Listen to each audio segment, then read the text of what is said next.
to present very rigorous assessment tools and methods they are using to measure student learning. The right kind of assessment is surely the most critical aspect to ensure quality education for the student. Okay, good afternoon, ladies and gentlemen. All right, thank you for showing up for this session. And in the spirit of minding our step as we climb the stairs of progress and development, what seems to be increasingly important is to mind the gaping skills gap. And here we all are in our mission of a workshop to link education with employability. It is said that schools and even universities are not preparing students with the skills required for the ever-changing, ever-evolving workplace. At the rate at which technologies are developing comes also the rate at which the skills required by the job sector is also changing. But apparently it is the case that educational institutions are not being able to catch up in ensuring that students have the skills required.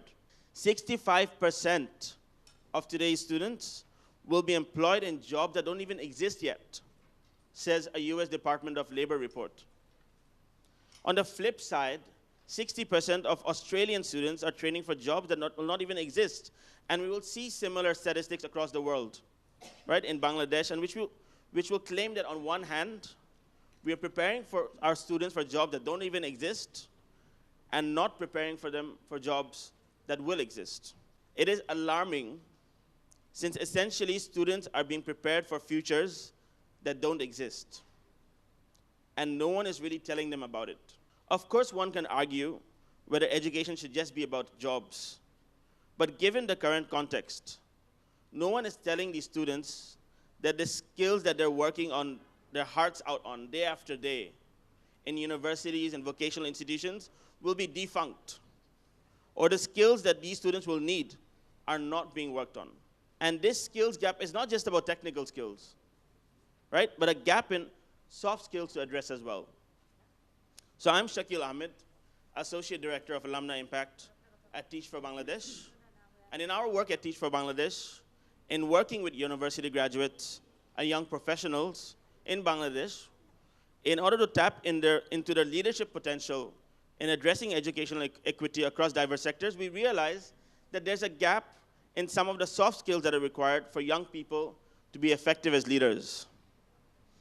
And as the nature of technical skills shift, it is necessary that people develop the soft skills that require them to adapt and learn how to learn in order to diversify, transition across sectors as and when required.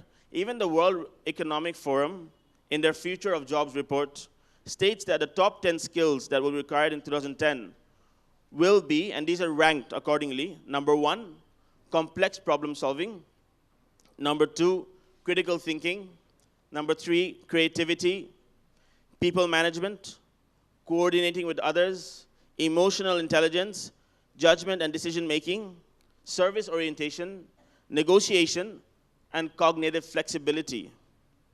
Like even Miss Dada in the morning also mentioned systems thinking as a necessary skill.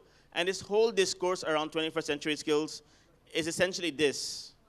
On the flip side, employers are increasingly frustrated, and increasingly they're also coming up with their own skills development programs to address this gap. In fact, one company in France is paying students not to go to university, right, but to join their coding academy instead. And even if higher education is not necessarily leading to employability, the narrative still stays, especially in Bangladesh, right? You need to finish your degree, you need to finish your master's, et cetera, et cetera. According to the World Economic Forum, more than 61 million jobs have been lost since 2008, resulting in more than 200 million people being unemployed globally. Our aim for this workshop is to understand what role can stakeholders play in the supply side, that is educators, stakeholders in the demand side, that is employers, and stakeholders in the system side, that is policymakers, can play in reducing the skills discrepancy in the system now and, of course, in the future. And with this context, let me introduce our esteemed panelists to give some brief remarks, about 3 minutes each, on this context from their experience before we kickstart our workshop. So Ejaj Ahmed is president of the Bangladesh Youth Leadership Center.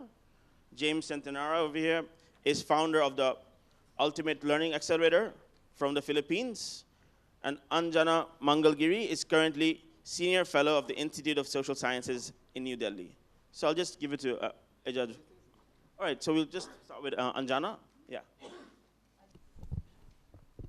Good afternoon, everybody. I know it's going to be lunchtime shortly, and if I've heard Shakil correct, I think we might just spill into the lunchtime because of the previous session.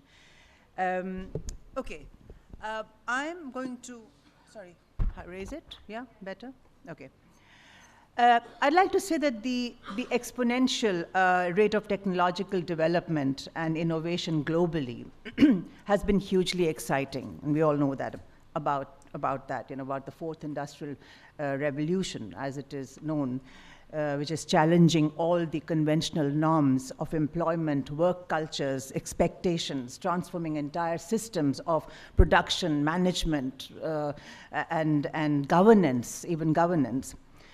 And human capital in this context is becoming a dynamic, and it's no longer fixed. Developing countries are increasingly getting drawn into the circuit of the information and knowledge economies. The gig economy is a case in point.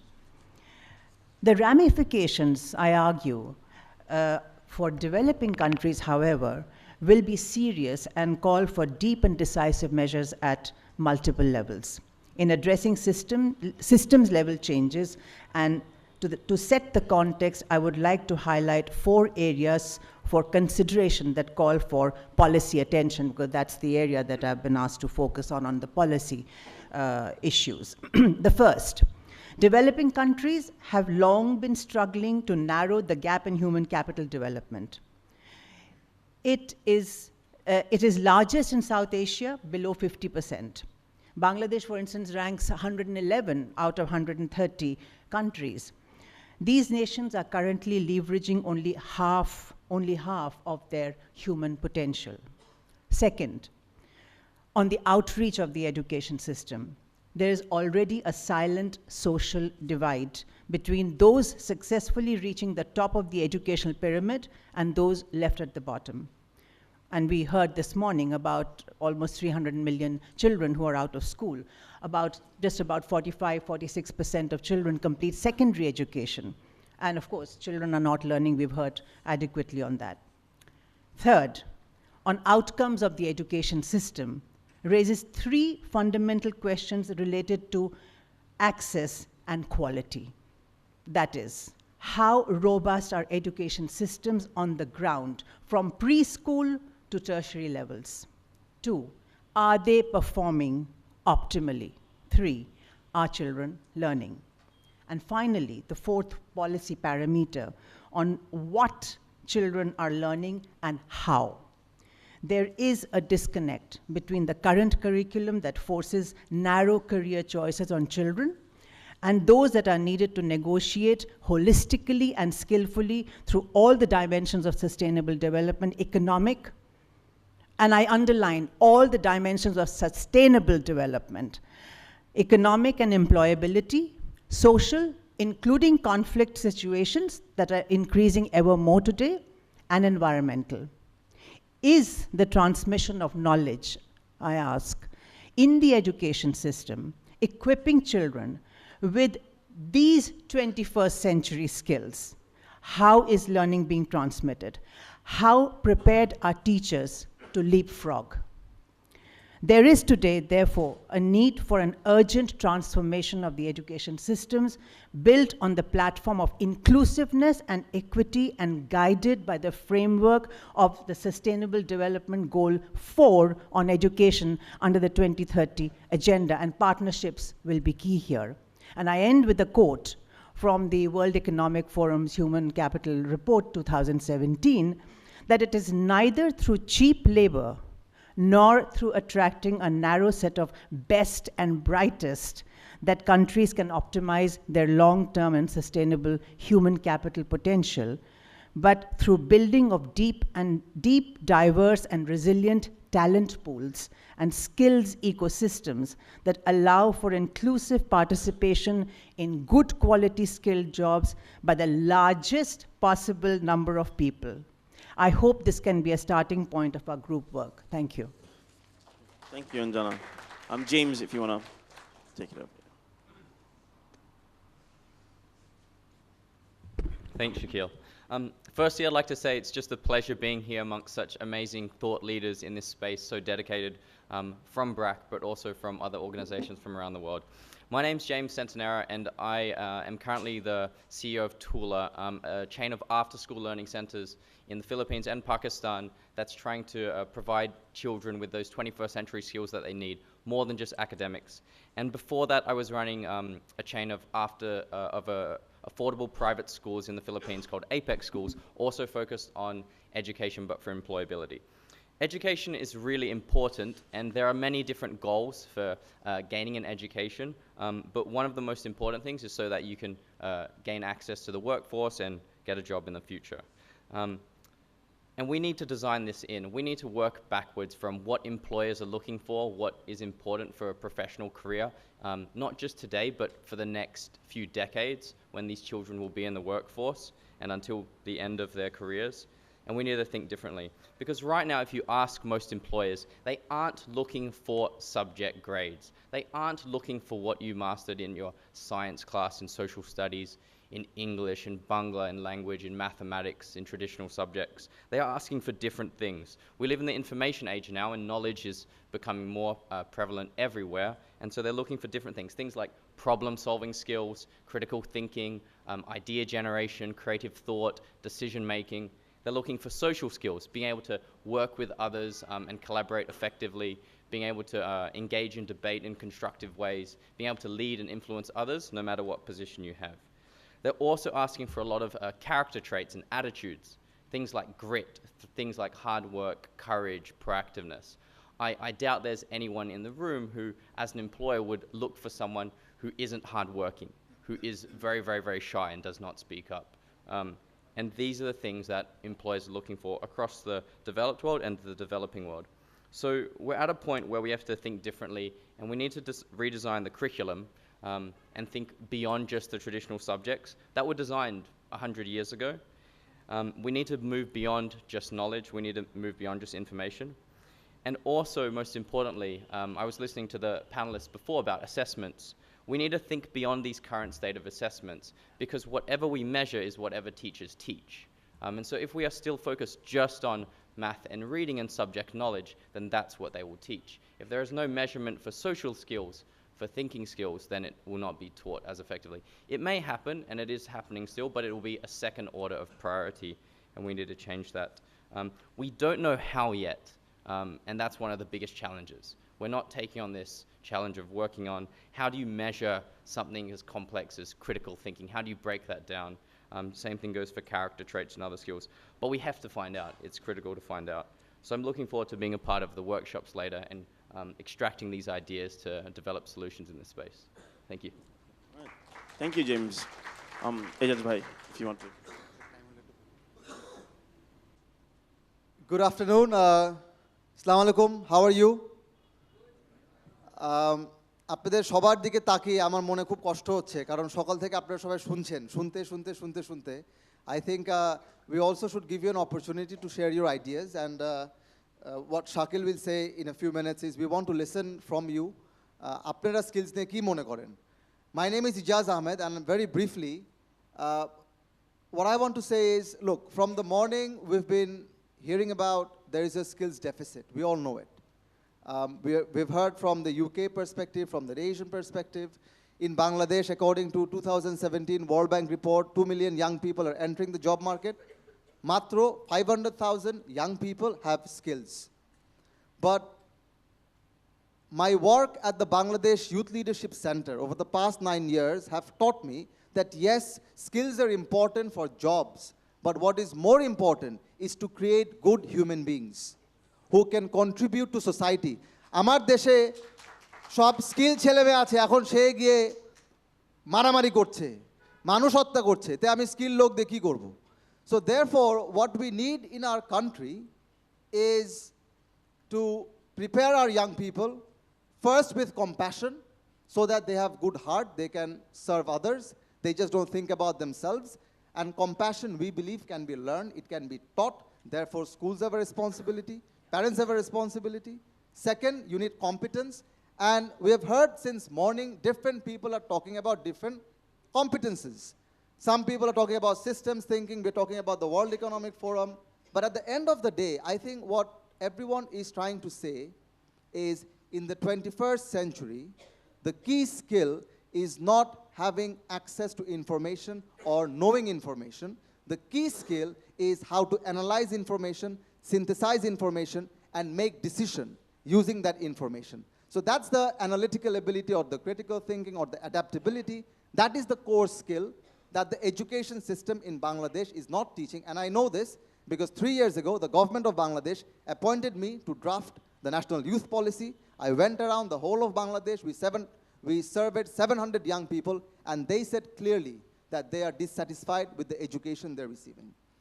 At BYLC, we work with employers. Just a few weeks ago, I brought 30 of the top employers in the country, including Unilever, Standard Chartered Bank. And when we talk to employers, they say, we need young people who can take initiative, who will not just wait for instructions. So if we can push our young people to take initiative, and not just to memorize things, to learn, to think critically, then we can make progress. And the final point I want to live with is you need compassion, you need competence, but you also need young people who have the courage to stand up for what is right. A key skill in the 21st century has to be the ability to differentiate between right and wrong and to take the right direction in life. So we need young people with integrity. So that's my closing comment. Thank you. Okay. Thank you all three of you for giving us the broader context and also gleaning some beautiful insights into what's coming up. So the format of the workshop is what I'm going to brief you guys on in a bit. So the total duration of the workshop, so let me just get a slide on workshop norms. Is it on? All right, so the total duration of this workshop is going to be 20 minutes, so timing has to be tight. There are 3 discussion groups. So one discussion group is going to be on the supply side for educators with Ejaj Bhai. It's going to be in that corner over there. For the demand side, with employers, with James, it's going to be on this corner over there. And with Anjana, for the policy and systemic side, it's going to be over here in front. Right? So you can feel free to go to whichever group you want, right? But then try to make it like a little equal among you guys, yeah? So panelists will facilitate the discussion in each group. Each group will have to identify the following, right? Existing gaps that exist in your theme and potential solutions.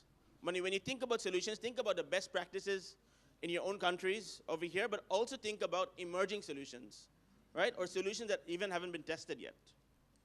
You'll have 15 minutes to discuss, and after 15 minutes, five minutes to wrap up and consolidate your points. And after that, each facilitator, each of the panelists, will get 5 minutes to present your findings and also reflect their own thoughts. Any questions on this? All right, so if not, let's kick off the workshop.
same theme was to define what we expect from the policy and where should our focus be. So that being the larger policy framework,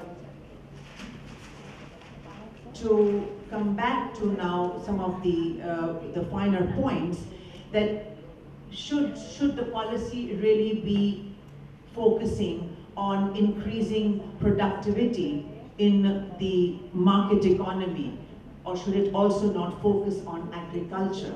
Because South Asian, especially countries in South Asia, are agricultural, and we cannot, they will continue to be.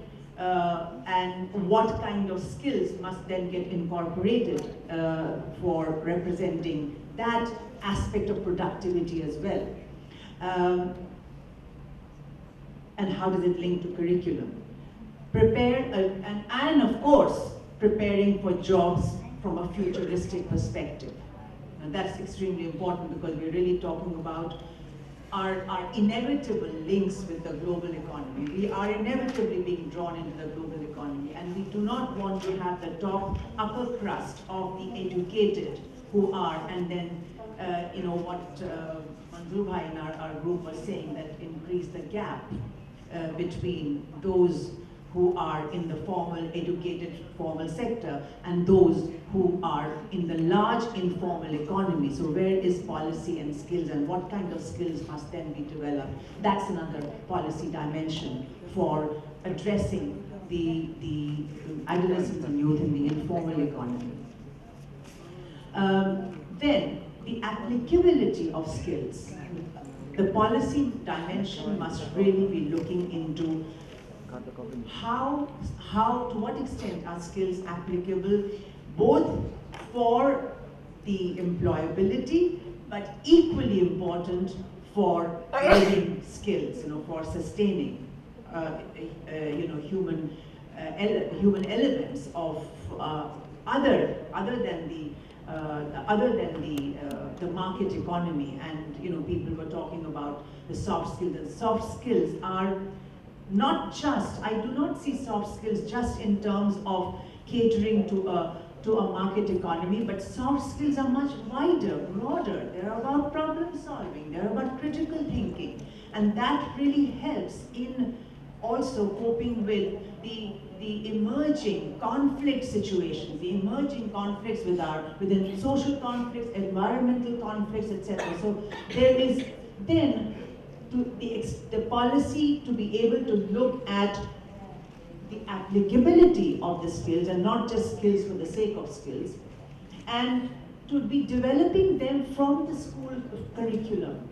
So that is something that has to be integrated within the school curriculum.